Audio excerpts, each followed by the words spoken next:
चलिए हम देखते हैं एग्जाम्पल नंबर 4.5।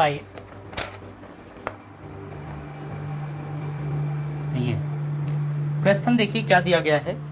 बोल रहा है ये हमसे कि an element delta L is equals to del X I cap is placed at the origin and carries a large current I 10 ampere.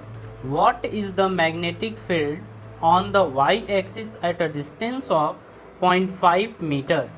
आगे बोला है कि डेल एक्स की वैल्यू 1 सेंटीमीटर गिवन है। ठीक है, ये हमारा क्वेश्चन है। तो इस क्वेश्चन को ध्यान से देखिएगा, सिंपल क्वेश्चन है। अब देखिए इसमें फ़ोटो की बात करें तो फ़ोटो आपको दिया गया है, फ़ोटो देख लीजिए। जैसे अगर इसको समझा जाए तो ये मान लीजिए कि हमारा एक डेल एक्स लेंथ का कोई वायर है, ठीक है, और बोल रहा है कि ये एक्स एक्सिस पर है। ये किस पे है? एक्स एक्सिस पर है। और ये बोल रहा है कि इससे वाई एक्सिस के ऊपर कुछ डिस्टेंस पर, और डिस्टेंस दे रखी है 0.5 मीटर। तो बोल रहा है कि मान लो कि एक पॉइंट पी यहाँ पे ले लेते हैं, ठीक है, और इससे जो डिस्टेंस है वो 0.5 मीटर है। और इस वायर में जो डेल एल लेंथ का वायर है इसमें करंट आई फ्लो हो रहा है, ऐसा कुछ बोल रहा है। ठीक है, तो हमसे ये बोल रहा है कि बताइए इस पॉइंट पर इलेक्ट्रिक फील्ड मैग्नेटिक फील्ड की वैल्यू कितनी होगी और डायरेक्शन ऑफ मैग्नेटिक फील्ड ये भी हमें बताना है। ठीक है, क्वेश्चन सिंपल है, कॉम्प्लिकेटिव नहीं है।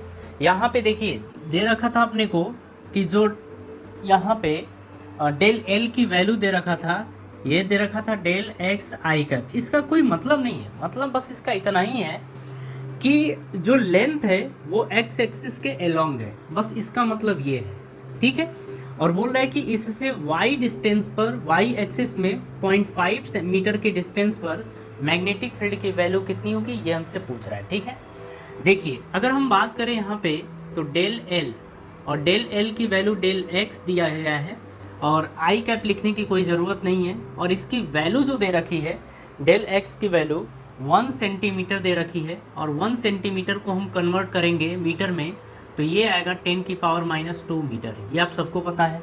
इसमें बोल रहा है कि जो करंट फ्लो हो रहा है वो 10 एम्पियर फ्लो हो रहा है। तो जो करंट आई है वो 10 एम्पियर इसके अंदर फ्लो हो रहा है। ठीक है, ये हो गया।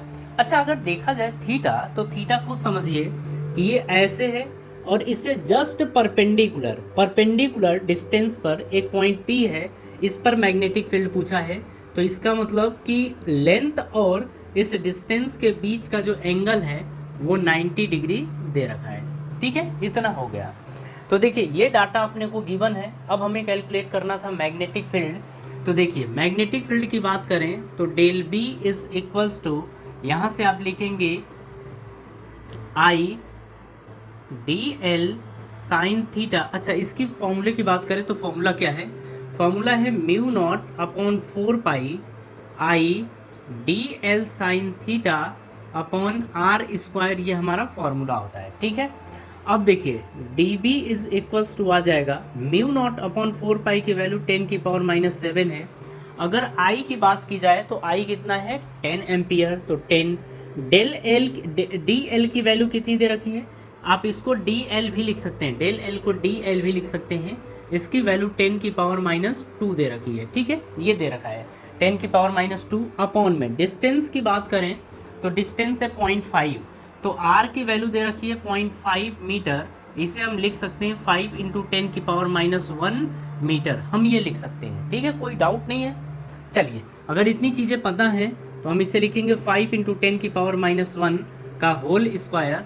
और देखिए जब इसे हम सॉल्व करेंगे तो dB की वैल्यू जो आ जाएगी वो आएगी 10⁻⁷ इंटू, अब देखिए ये 10⁻1 है और ये 10⁻² है, तो इसे हम लिख सकते हैं 10⁻1। 2 में से 1 घटाएंगे तो 1 बचेगा। नीचे की बात करें तो नीचे देखिए क्या दे रखा है? 25 × 10⁻², ये आएगा। इसको हम लेके जाएंगे ऊपर। ठीक है, जब इसको लेके ऊपर जाएंगे तो ये 10⁻1 बचेगा। अच्छा, सबको एक बार कर लीजिए, तो ये आ गया इसको लिख सकते हैं 1/25 × 10⁻⁷। ये माइनस है, ये जुड़ जाएगा, ये माइनस से ऊपर जाएगा तो प्लस हो जाएगा, तो +2 ये आ गया। ठीक है, अब इसे सॉल्व करें तो इससे डिवाइड करेंगे तो 25 चौक को 100 यानी 0.4 इंटू, अब यहाँ से बात की जाए तो यहाँ से आएगा कितना, 7 में से अपन 2 घटाएं, 8 में से 2 घटाएंगे तो 6 बचेगा, मतलब 10 की पावर -6, या लिख सकते हैं इसे, देखिए 0.4 को अगर 4 लिखना हो तो हम लिखेंगे 4 इंटू 10 की पावर -7, और ये आएगा टेस्ला, और यही हमारा आंसर है। ठीक है, ये हमारा आंसर है। तो ये तो आ गया कि इससे 0.5 मीटर की डिस्टेंस पर जो मैग्नेटिक फील्ड मिलेगा वो 4 इंटू 10 की पावर -7 टेस्ला के बराबर मिलेगा। बात समझ में आ रही है। अब देखिए बात की जाए कि जो मैग्नेटिक फील्ड है उसकी डायरेक्शन क्या है। ठीक है, मैग्नेटिक फील्ड की डायरेक्शन क्या है उसे आप देखिए, ध्यान से देखिएगा। जैसे अगर इसके ये जो फॉर्मूला होता है आपका, ये स्केलर फॉर्म में होता है, ये स्केलर फॉर्म है। ठीक है, अगर हम इसके वेक्टर फॉर्म की बात करें तो ध्यान से देखिए, जो इस फॉर्मूले का वेक्टर फॉर्म होता है वो वेक्टर फॉर्म होता है D B vector is equals to mu naught upon 4 pi. अब देखिए ये जो बनता है ना, ये आप आर स्क्वायर नीचे लिख लीजिए, म्यू नॉट अपॉन 4 पाई। अच्छा, आर स्क्वायर भी मत लिखिए। अब देखिए यहाँ से इसको कैसे लिखेंगे, एक्चुअल में ये होता है D L vector cross R vector, D L vector cross R vector upon में आर क्यूब, ऐसा होता है। ठीक है, ये भी वेक्टर फॉर्म में होता है, इस तरीके से होता है। तो ये होता है उसका वेक्टर फॉर्म। अब देखिए बात हो रही है कि अगर हमें डायरेक्शन कैलकुलेट करना हो तो इसी का जो डायरेक्शन होगा, मतलब D L vector cross R vector का जो डायरेक्शन होगा वही डायरेक्शन होगा इसके मैग्नेटिक फील्ड का। ठीक है, अब डायरेक्शन की बात करें तो डी एल से, ये आपकी लेंथ है, इस लेंथ से आप जाएंगे इधर की तरफ। ठीक है, मतलब इस डिस्टेंस की तरफ, इस लेंथ से इस डिस्टेंस की तरफ जाएंगे। आप बताइए एंटी क्लॉकवाइज चलना है कि क्लॉकवाइज, तो एंटी क्लॉकवाइज चलना है। तो जब हम ऐसे चलेंगे तो जो मैग्नेटिक फील्ड की डायरेक्शन होती है वो किधर होती है, outward the plane, outward the plane, और आउटवर्ड द प्लेन को क्या बोलते हैं, के कैप। तो जो मैग्नेटिक फील्ड की डायरेक्शन है वो किस डायरेक्शन में है, के कैप की डायरेक्शन में है। अगर आप ऐसे नहीं समझ पाए तो आप ऐसे समझ लीजिए कि डी एल किसकी डायरेक्शन में है, आई कैप के, तो आई कैप क्रॉस आर, आर किसकी डायरेक्शन में, के की डायरेक्शन में, तो सॉरी जे की डायरेक्शन में, तो जे, आई क्रॉस जे क्या होता है, के कैप होता है, आई कैप क्रॉस जे कैप क्या होता है, के कैप। यानी कि जो मैग्नेटिक फील्ड है वो है perpendicular to the plane outward side. ठीक है, ये क्वेश्चन अच्छा है। देखिए सिंपल क्वेश्चन है, तो कॉम्प्लिकेटेड क्वेश्चन नहीं था। अगर आप एक आध दो बार करते हैं ना तो ऐसे क्वेश्चन आएंगे और आपसे हो जाएंगे। ठीक है।